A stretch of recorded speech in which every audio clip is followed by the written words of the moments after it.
नमस्कार दोस्तों, आपका स्वागत है आपके अपने YouTube channel GK by Sandeep Khansa sir पे। दोस्तों, एक और बेहतरीन क्लास लेके मैं आपके सामने आया हूँ और जो प्रीवियस ईयर के क्वेश्चन की जो सीरीज़ हमने स्टार्ट कर रखी है उसी के अकॉर्डिंग एक और नई क्लास। ठीक है, तो आपको अगर क्लास अच्छी लगे तो कमेंट करके ज़रूर बताना।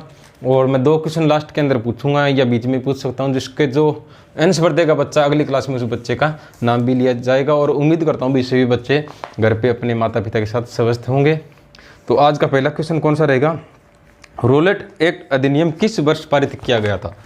ठीक है, रोलेट एक्ट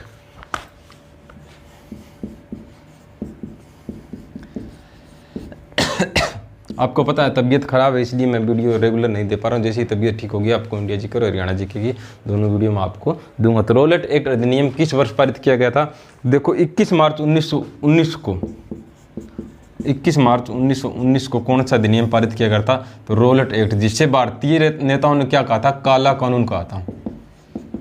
काला कानून। इसमें ना तो दलील दे सकते थे, ना अपील कर सकते थे और ना ही वकील कर सकते थे, यानी शक के आधार पे भारतीयों को गिरफ्तार किया जाता। तो इसे क्या कहा गया था? काला कानून कहा गया था। और इसी के विरोध में 6 अप्रैल 1919 को पूरे भारत के अंदर इसका विरोध किया गया था, यानी पूरे भारत के अंदर इसका विरोध किया गया था। 6 अप्रैल 1919 को पूरे भारत के अंदर इसमें विरोध किया गया था। और अमृतसर के अंदर रोलेट एक्ट के विरुद्ध में अमृतसर में क्या किया गया था? डॉक्टर सत्यपाल और डॉक्टर सैफुद्दीन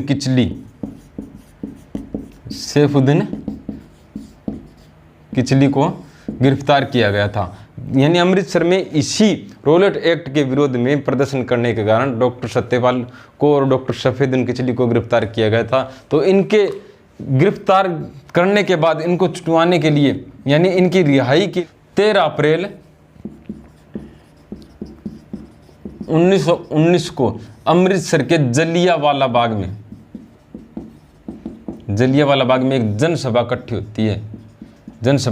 होती है। तो इस बात का पता जनरल डायर को पता लगता है और जनरल डायर क्या करता है? वहाँ पे जो जनसभा इकट्ठी होती है, जो भीड़ इकट्ठी होती है ना, उस पर गोलियां चलाता है और कहते हैं यहाँ पे एक हत्याकांड हुआ था, जिसे क्या कहा गया था? जलियांवाला हत्याकांड। जलियांवाला बाग हत्याकांड कब हुआ था? 13 अप्रैल 1919 को। और किसने गोली चलाने का आदेश दिया था? वो जनरल डायर ने दिया था। ठीक है, और इसी हत्याकांड के विरोध में रविंद्रनाथ टैगोर ने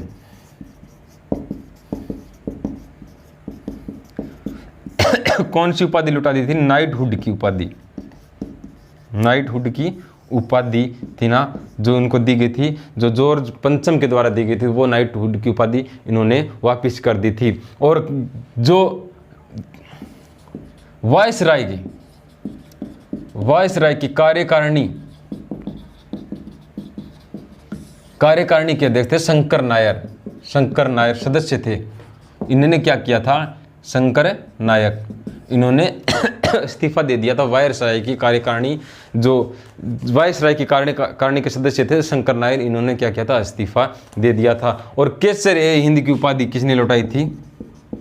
केसर ए हिंद की उपाधि महात्मा गांधी ने वापिस कर दी थी अंग्रेजों को। यानी जो रोलेट एक्ट था वो किस वर्ष पारित हुआ था? 21 अप्रैल 1919 को। जलियांवाला जो हत्याकांड था वो कब? 13 अप्रैल 1919 को। भारत में इसका जो विरोध हुआ था वो कब हुआ था? 6 अप्रैल 1919 को। हाँ, एक और इम्पोर्टेंट बात, भारत में पहली गिरफ्तारी हुई थी महात्मा गांधी की 10 अप्रैल 1919 को। कहाँ हुई थी? पलवल के अंदर। इंपॉर्टेंट है,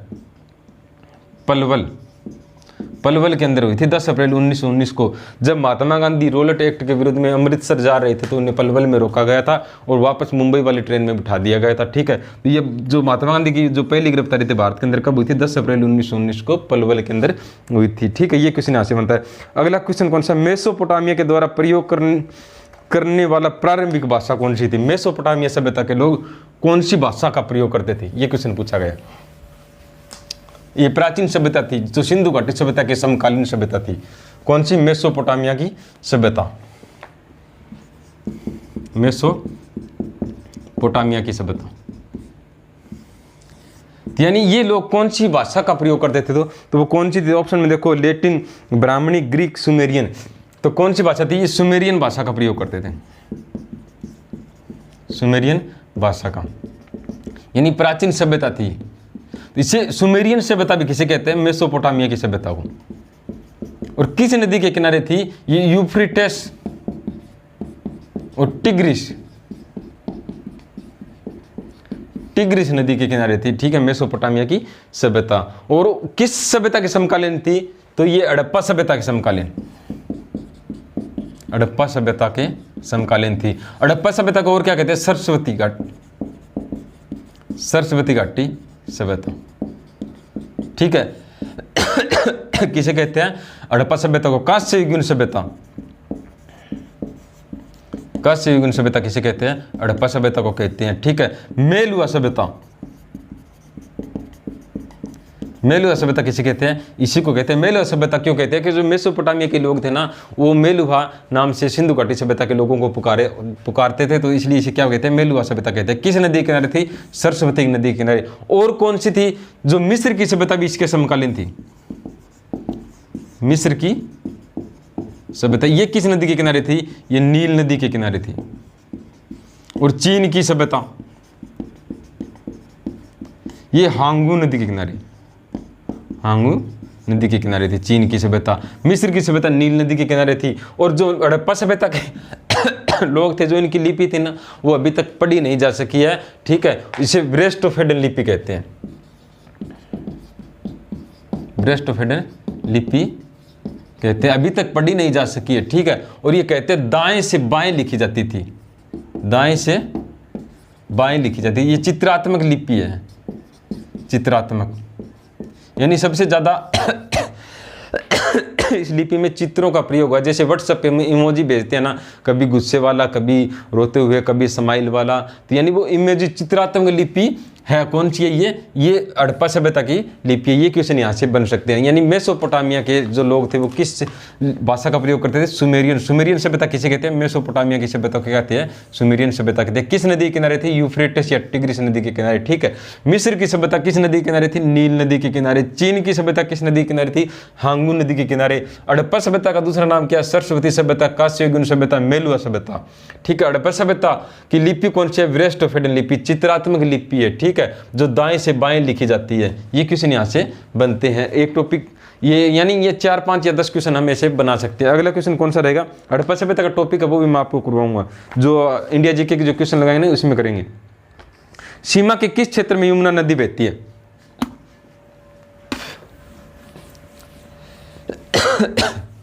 सीमा के किस क्षेत्र में यमुना नदी बहती है?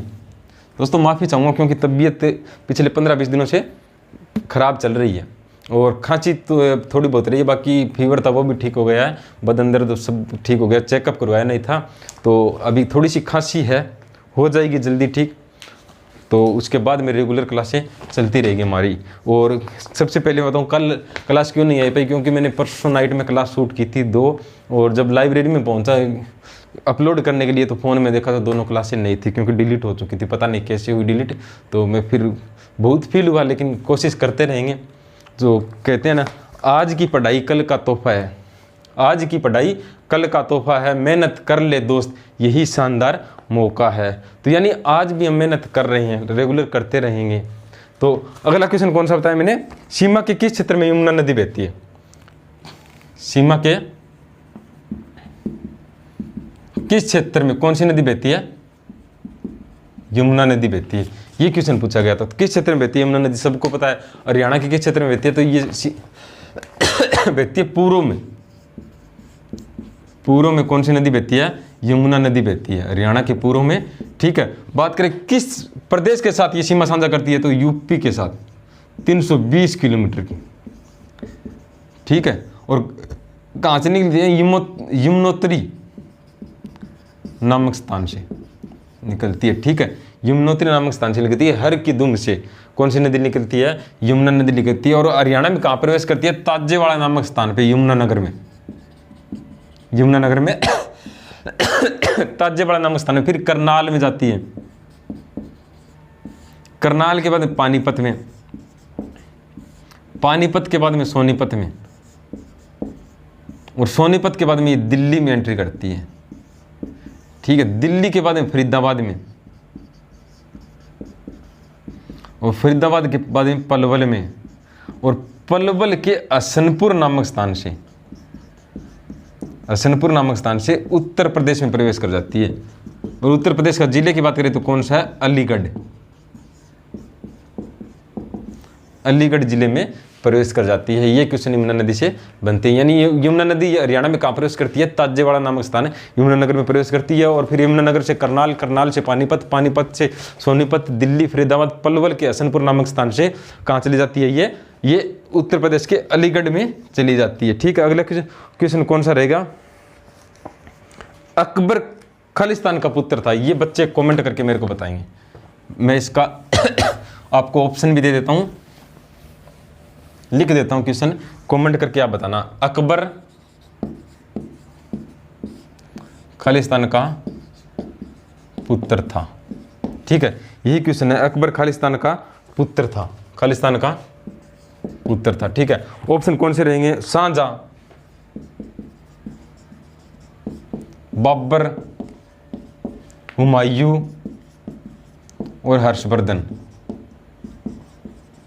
यानी ये कमेंट करके बच्चे बताएंगे। ठीक है, अगले जो क्लास होगी उसमें इस क्वेश्चन पे अच्छी तरह से डिस्कस करेंगे, बाबर के बारे में, अकबर के बारे में, और जो बाकी है शाहजहां और हुमायूं और हर्षवर्धन के बारे में मैं आपको डिटेल से बताऊंगा। ठीक है, यानी आप ये बताएंगे अकबर खालिस्तान का पुत्र था। ठीक है, समझना एक बार कॉमन सेंस लगा के, और कमेंट करके जरूर बताना। अगला क्वेश्चन कौन सा रहेगा? और क्लास बताया करो भी कितनी टाइम के लिए नहीं है। ह्वेन-त्सांग खालिस्तान के शासनकाल के दौरान भारत आया था। देखो हर एग्जाम के अंदर हर्षवर्धन से क्वेश्चन पूछा गया। ह्वेन-त्सांग किसके शासनकाल में आया था? हर्षवर्धन के। कौन आया था? ह्वेन-त्सांग। अभी जो ग्राम सचिव का पेपर हुआ था उसमें सेम यही क्वेश्चन रिपीट था भाई, ह्वेन-त्सांग किसके शासनकाल में आया था? तो हर्षवर्धन के शासनकाल में। भारत में कब आया था? 629 ईस्वी में। और हरियाणा की बात करें तो 634 ईस्वी में। ठीक है, और इसकी पुस्तक कौन सी थी? CU की, CU की। हर्षवर्धन की रचना कौन सी रहेगी? रत्नावली, नागानंद, प्रियदर्शिका, प्रियदर्शिका। और हर्षवर्धन के एक दरबारी कवि थे बाणभट्ट, बाणभट्ट। उनकी कौन सी रचना थी? हरिश्चरित।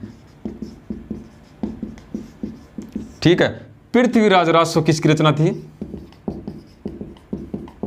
चंद्रबरदाई की, चंद्रबरदाई की पृथ्वीराज राजसो रचना थी। यानी ये क्वेश्चन यहाँ से बनते हैं। बाकी सब डिटेल से कर रहे हैं हम, एक क्वेश्चन के 4-4, 5-5 कर रहे हैं। क्लास अच्छी लग रही है, सभी बच्चों को कमेंट करके बता रहे हैं। आज मैं आपसे एक रिक्वेस्ट चाहूँगा, क्योंकि इतनी मेहनत मैं भी करता हूँ तो आपका भी इतना कर्तव्य बनता है, आपसे उम्मीद कर सकता हूँ। बाकी आपकी मर्जी है, क्योंकि अगर मैं हर टाइम कोशिश करता हूँ भाई मेरे कारण अगर कोई बच्चा पढ़ाई से जुड़ा हुआ तो उसके लिए मेरा भी कर्तव्य बनता है भाई मैं उसके लिए कुछ मेहनत करूँ। तो अगर मेरे वीडियो पर अगर 100 भी व्यू आ रहे हैं ना तो मैं वीडियो बनाऊंगा, क्योंकि मैं व्यू के लिए वीडियो नहीं बनाता, मैं हर उस बच्चे की सहायता करना चाहता हूँ जो पढ़ना चाहता है। अगर 100 भी आ रहे हैं, 100 में से अगर 10 बच्चे भी सही तरीके से देख रहे हैं तो मैं वीडियो बनाऊंगा। तो आपका भी ये फर्ज बनता है, भी मैं आपको एक छोटा सा काम देता हूँ, अगर 10 बच्चे सही तरीके से देख रहे हैं तो 5 सब्सक्राइब तो करा सकते हैं। एक बच्चे के लिए इतना बड़ा काम भी नहीं है भी 5 सब्सक्राइब ना कर सकते। उम्मीद कर सकता हूँ भाई इस क्लास के बाद में सभी बच्चे जो लगातार देख रहे हैं वो 5 व्यू तो करा सकते हैं। मैं ये पहले वीडियो के स्टार्ट में बोल सकता था लेकिन नहीं बोला, क्योंकि कुछ बच्चे होते हैं 1 या 2 मिनट वीडियो देखने के बाद नहीं देखते। जो बच्चा रेगुलर जुड़ता है ना वो है वीडियो पूरी देखता है। तो उन बच्चों से मैं रिक्वेस्ट करता हूँ और उम्मीद भी करता हूँ भी 5 सब्सक्राइब तो आप करवाएंगे। तो अगला क्वेश्चन हमारा कौन सा रहेगा वो देखते हैं। कौन सा क्वेश्चन है? शानदार क्वेश्चन। अभी वीडियो शूट करने से पहले गर्म भाप भी ली है, गर्म पानी भी पिया है, अभी खांसी की प्रॉब्लम ना हो, मेडिसिन भी ली है लेकिन कम आई है अभी तक खांसी। कि देखते हैं ज़्यादा अगर लंबी क्लास चलती है तो खांसी आ भी सकती है। ठीक है, अगला क्वेश्चन कौन सा रहेगा? हरियाणा में ब्रेस्ट एंड सुमे की एक शाखा जो जूता, कपड़ा, बैग आदि का उत्पादन करती है। ब्रेस्ट एंड सुमे की एक शाखा कहाँ स्थापित है? ब्रेस्ट एंड सुमे की एक शाखा जो क्या बनाती है? जूता,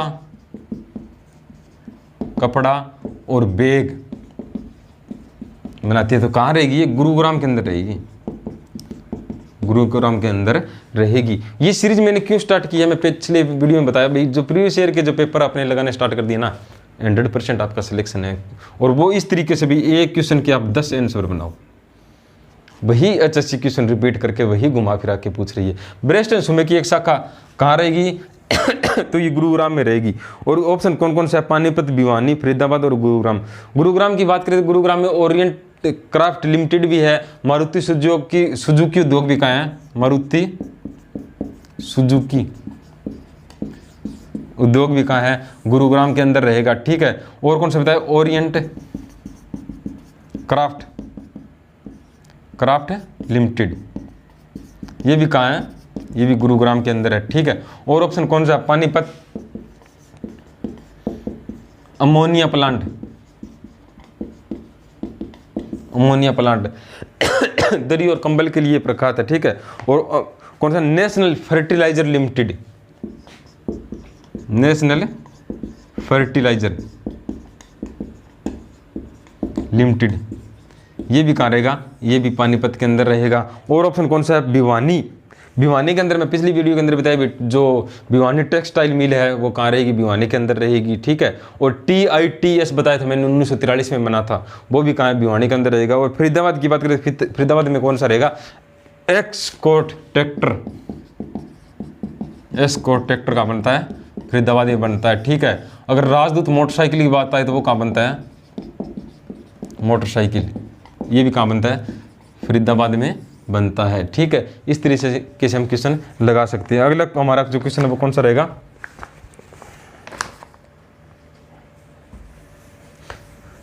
देखो मैंने अभी कुछ देर पहले बताया,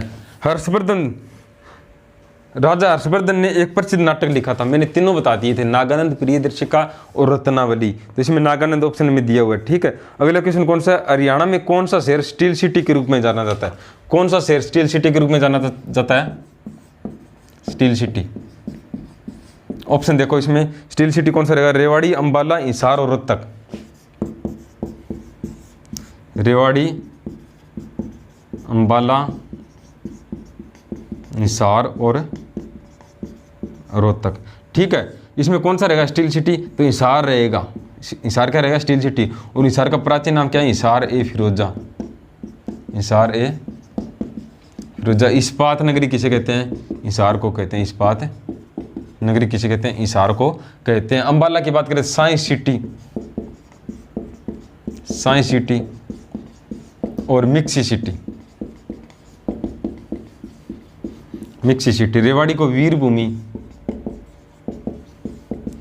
वीरभूमि और पीतल नगरी। देखो पिछले पेपर में क्या पूछा गया था? पीतल नगरी कौन से शहर को कहते हैं? तो वो रेवाड़ी को कहते हैं। आज पूछ लिया स्टील नगर, स्टील सिटी किसे कहते हैं? तो हिसार को कहते हैं। रोहतक को एजुकेशन हब, एजुकेशन हब किसे कहते हैं?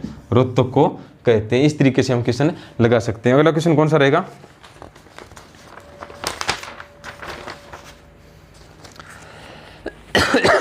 भारत छोड़ो आंदोलन कब शुरू हुआ था? दोस्तों घर पे रहा करो।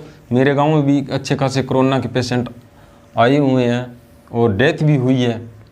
तो मैं तो लगभग बाहर जाता नहीं, बस सुबह जब लाइब्रेरी में वीडियो अपलोड करने जाता हूँ वही टाइम जाता हूँ, बाकी पूरे दिन घर रहता हूँ। बच्चों को भी बाहर नहीं जाने देता, क्योंकि पता नहीं किस तरीके से आपको बीमारी, आपको और हमें बीमारी अपने अंडर ले ले, तो इससे हमें बचना होगा। तो अभी मैं एक बात बताना चाहूँगा, अकेले बहुत से बच्चों को मैसेज भी आते हैं, व्हाट्सएप पे भी आते हैं। तो एक लड़के का मैसेज भी आया हुआ था, वीडियो के ऊपर कमेंट में आया हुआ था, अकेलापन होता ना, अकेलापन सबसे अच्छी पावर होती है इंसान की। क्योंकि अकेलापन जब होता है तो वो अपनी जो जीवन होता है, लाइफ होता है ना, उसको एक डायरेक्शन के अंदर ले जाता है। अकेलापन आते ही ना, नाम आते ही हमें क्या होता है, नेगेटिव थॉट हमारे दिमाग में आने स्टार्ट हो जाते हैं। लेकिन पॉजिटिव सोचो। अकेलापन, जब आप लाइब्रेरी में पढ़ने जाते हो तो वहाँ पर आप क्या फील करते हो? भाई मेरे को अकेलापन, शांत माहौल मिले पढ़ने के लिए। अगर आप घर पे हो ना तो उस अकेलापन को महसूस करो, अपनी पॉजिटिव जो शक्तियाँ होती है उसको आप एक्टिव करो और एक अच्छी लाइफ की तरफ ले जाओ अकेलेपन को।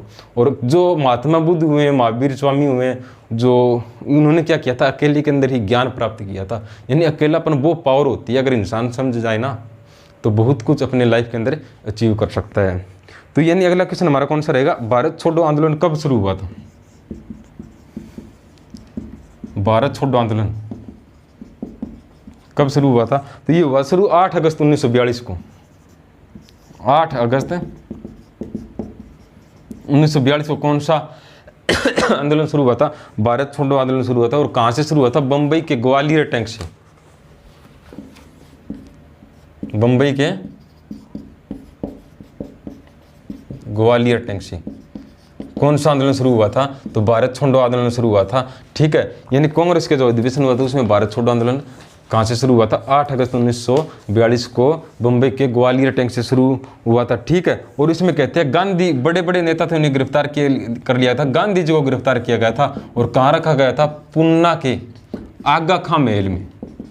आगा खां महल में रखा गया था। और इसी आंदोलन के दौरान गांधी जी ने कौन सा नारा दिया था? करो या मरो का। करो या मरो का नारा किसने दिया था? महात्मा गांधी ने दिया था 8 अगस्त 1942 को। ठीक है, और कहते हैं भूमिगत रहकर किसने इस आंदोलन को आगे बढ़ाया था? राम मनोहर लोहिया ने।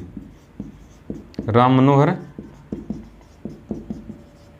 लोहिया। और कौन थे इनके साथ? जो हरियाणा से कालका से थी, जो अरुणा आसफ अली। अरुणा आसफ अली।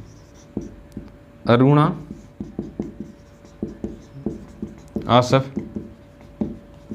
अली। कहाँ से थे इनका संबंध? इनका संबंध कालका पंचकुला से था। इनके बारे में अभी मैं बताता हूँ क्या कुछ थे। ठीक है, उसके बाद में उषा मेहता ने क्या किया था? एक रेडियो प्रचारक के रूप में, एंकर के रूप में, रेडियो प्रचारक के रूप में कार्य किया था। उषा मेहता ने भूमिगत रहकर लोगों को रेडियो के ऊपर जागरूक किया था। किसने किया था? उषा मेहता ने किया था। और राम मनोहर लोहिया और जो अरुणा आसफ अली थे, इन्होंने क्या किया था? भूमिगत रहकर। जयप्रकाश नारायण थे इनके साथ में। जयप्रकाश नारायण इनके साथ में थे। ठीक है, यानी इन्होंने भूमिगत रह के आंदोलन को आगे बढ़ाया था। हाँ, मैंने बताया अरुणा आसफ अली, इनका संबंध कहाँ से रहेगा? कालका पंचकुला से रहेगा। और हरियाणा की एकमात्र महिला जिसे भारत रत्न मिला है, भारत रत्न मिला है। कहते हैं भारत छोड़ो आंदोलन की जो हीरोइन थी वो कौन थी? तो वो अरुणा आसफ अली थी। इन्हें भारत रत्न मिला, हरियाणा की एकमात्र महिला जिसे भारत रत्न मिला है। कालका पंचकुला से इनका संबंध रहेगा। तो यानी क्वेश्चन क्या पूछा गया था? भारत छोड़ो आंदोलन कब शुरू हुआ था? तो 8 अगस्त 1942 को शुरू हुआ था। कहाँ पे? बंबई के ग्वालियर टैंक से। गांधी जी को गिरफ्तार करके कहाँ भेजा गया था? पूना के आगा खां महल में। गांधी जी ने कौन सा नारा दिया था? करो या मरो का। ठीक है, और जो भूमिगत रह के वो आंदोलन को आगे किसने बढ़ाया था? राम मनोहर लोहिया, अरुणा आसफ अली और जयप्रकाश नारायण ने। और रेडियो प्रचारक का जो काम किया था वो किसने किया था? उषा मेहता ने किया था। अरुणा आसफ अली का संबंध कहाँ से है? कालका पंचकुला से रहेगा, जो हरियाणा की एकमात्र महिला है जिसे क्या मिला है? भारत रत्न मिला है। अगला क्वेश्चन हमारा कौन सा रहेगा?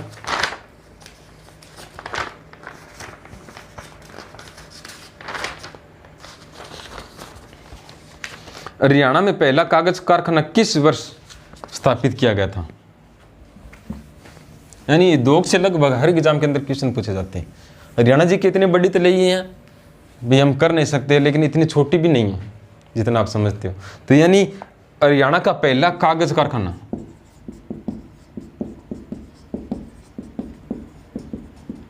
कहाँ स्थापित किया गया था? कब स्थापित किया गया था? ये पूछा गया, कब स्थापित किया गया था? तो ऑप्शन देखो 1949, 1929, 1959, 1939। तो 1929 के अंदर।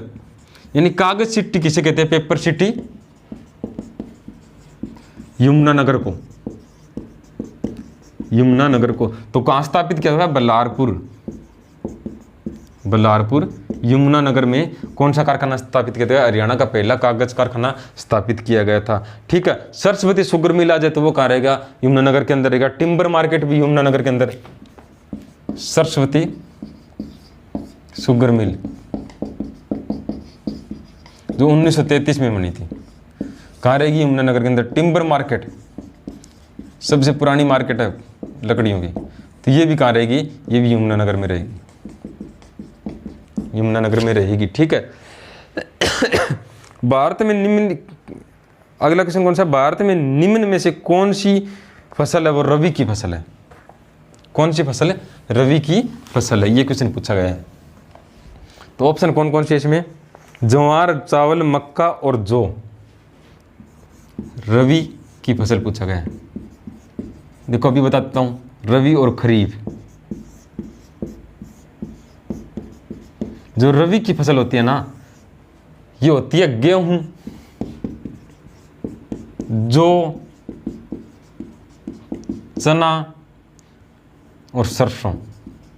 और बाकी जो इनके साथ हम गेहूं के साथ जो फसल बोई जाती है ना, उसके साथ साथ में उसको हम रबी की फसल कह सकते हैं। याद ना रहे ना तो गेहूं में कितने अक्षर है 2 और रबी में कितने हैं 2, तो रिलेट कर सकते हैं भी 2।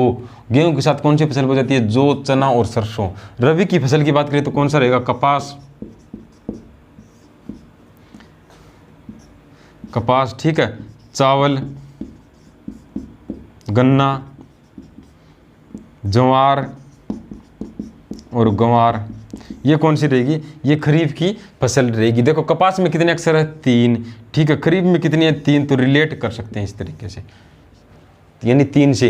एक क्वेश्चन ये भी पूछा गया था भाई हरियाणा की वाणिज्य फसल कौन सी है, तो उसमें गन्ना ऑप्शन है, सही माना था, गन्ना क्या वाणिज्य फसल रहेगी। अब देखो रबी की फसल है, ये कब बोई जाती है, ये मार्च, जो रबी की फसल है ना ये अक्टूबर नवंबर में, अक्टूबर नवंबर में बोई जाती है। और कब काट ली जाती है, मार्च अप्रैल में, मार्च अप्रैल में। और इसकी बात करें ना तो जून जुलाई में बोई जाती है, जून जुलाई में बोई जाती है। और कब काटी जाती है, अक्टूबर नवंबर में काट दी जाती है खरीफ की फसल। ये क्वेश्चन भी पूछे गए थे, ठीक है। अगला क्वेश्चन कौन सा रहेगा हमारा, 1937 में हरियाणा के किस स्थान पर पहला कपड़ा मिल स्थापित किया गया था। यानी कपड़ा मिल, पहले कागज मिल आ गया, अब कपड़ा मिल आ गया। कहाँ स्थापित किया गया था 1937 में, तो ये स्थापित किया गया था भिवानी के अंदर। भिवानी टेक्सटाइल मिल कब बना था, 1937 के अंदर, भिवानी टेक्सटाइल मिल कब बना था, 1937 में बना था। और कौन सा ऑप्शन है इसमें, गुरुग्राम, करनाल, सिरसा। गुरुग्राम की बात करें, अगर करनाल की बात करें तो करनाल में लिबर्टी शूज, करनाल में लिबर्टी शूज कहाँ बनाए जाते हैं, लिबर्टी शूज यानी लिबर्टी जूता कहाँ बनाया जाता है, करनाल के अंदर। गुरुग्राम में हिंदुस्तान जिंक लिमिटेड, ठीक है, biotechnology park, Hindustan zinc limited कहाँ रहेगा, गुरुग्राम में, ठीक है। बायोटेक्नोलॉजी पार्क,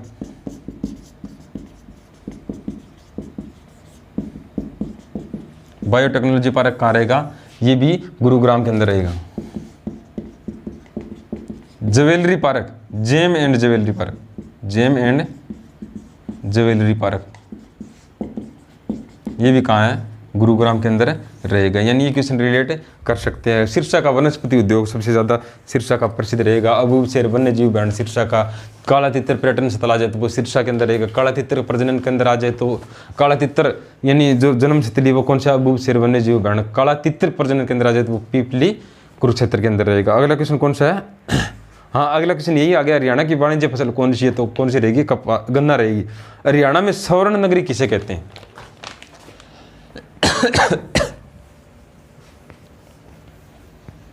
हरियाणा में स्वर्ण नगरी किसे कहते हैं, स्वर्ण नगरी, तो स्वर्ण नगरी किसे कहते हैं, सोनीपत को कहते हैं। सोनीपत को क्या कहते हैं, स्वर्ण नगरी कहते हैं। पहले स्टील सिटी आया था, अब स्वर्ण नगरी आ गया। सोनीपत को और क्या कहते हैं, एटलस सिटी, सोनप्रस्थ, और क्या कहते हैं इसे, Sonprasth, Atlas city, golden city आ गया, स्वर्ण नगरी, Sonipat. Education city, education city किसे कहते हैं, ये कहते हैं सोनीपत को। और ऑप्शन कौन सा इसमें, पानीपत, रेवाड़ी और अंबाला। अंबाला के बारे में बता चुका हूँ, मिक्स सिटी भी कहते हैं। रेवाड़ी को बता चुका हूँ, ठीक है।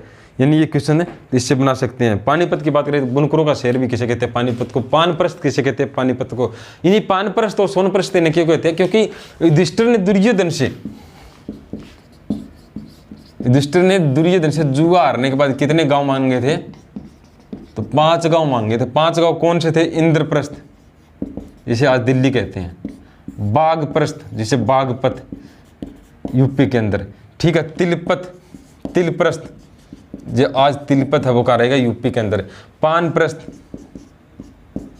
पानीपत और सोनप्रस्थ, ये 5 गांव मांगे थे युधिष्ठिर ने दुर्योधन से मांगे थे, इसलिए इसे प्राचीन नाम ये रहेंगे, ठीक है। दोस्तों ये क्वेश्चन थे हमारे प्रीवियस ईयर के। अगर आपको वीडियो अच्छी लगे ना तो कमेंट करके मेरे को बताना। आज कुछ तबीयत ठीक लग रही है और कल से मैं कोशिश करूँगा जैसे ही तबीयत ठीक होगी आपके लिए अच्छी से अच्छी वीडियो बना के लेके आऊँगा। और पॉलिटी के वो इम्पोर्टेंट क्वेश्चन करेंगे, जैसे अनुच्छेद कर लेंगे, संविधान संशोधन कर लेंगे, यानी जो इम्पोर्टेंट टॉपिक है वो करेंगे। और अपनी इंडिया जी के जल्द ही स्टार्ट कर दूँगा मैं 1 या 2 दिन में। जैसे ही तबीयत ठीक होगी ना मैं आपके लिए क्लास प्रोवाइड करूँगा। हाँ, आप ध्यान रखना, आपसे जो मैंने कहा ना वो उस बातों पे खरा उतरना। एक बच्चा 5 सब्सक्राइब ज़रूर करवा देना। और लाइव के लिए कोशिश कर रहा हूँ भाई, जे वाईफाई लगवा लूँ घर के अंदर। जो आपने स्टूडियो देखा मैंने किस तरीके से एडजस्ट किया है, तो दोस्त से बात हो चुकी है वाईफाई के लिए, उसकी लाइब्रेरी में भी फ्री पड़ा है, तो वो कह रहा है ठीक है एडजस्ट कर ले।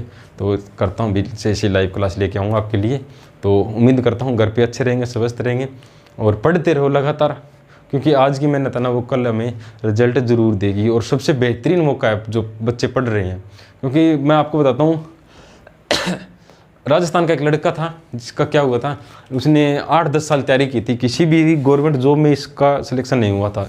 एग्ज़ाम क्लियर हो जाते थे, फाइनल लिस्ट में नाम नहीं आता था, तो उस बच्चे ने हिम्मत नहीं आ रही, लगातार तैयारी करता रहा और उसका लेवल इतना ज़बरदस्त हो गया। सभी गांव वाले और जो उसके रिश्तेदार पड़ोसी थे वो उसको कहने लगे क्या तैयारी करता है, 10 साल हो गए इसमें तो यूपीएससी क्लियर हो जाएगा, ये लग जाएगा। तो उस बच्चे ने लोगों के ताने सुने लेकिन हिम्मत नहीं आ रही। लेकिन उस बच्चे का लक देखो, कहते हैं 12 साल में जो अपनी कुरुड़ी होती है ना, देसी भाषा में कहते हैं, उसके भी दिन भी अच्छे आ जाते हैं। तो उसने क्या किया, केबीसी में जो क्वालिफाई कर लिया, केबीसी में वो बच्चा 50 लाख रुपए जीत के लेके है। तो यानी हमारा जो पढ़ाई का लेवल है, नॉलेज क्रिएट कर लेंगे ना, तो एक न दिन हमें उसका जो रिजल्ट है वो मिलेगा। तो घर पे रहो, सुरक्षित रहो, पढ़ते रहो। अगर क्लास अच्छी लगे तो कमेंट करके बता देना, भैया अगली क्लास में लेके आऊँगा। तो उम्मीद करूँगा घर ही रहेंगे, सुरक्षित रहेंगे। तो जय हिंद, जय भारत।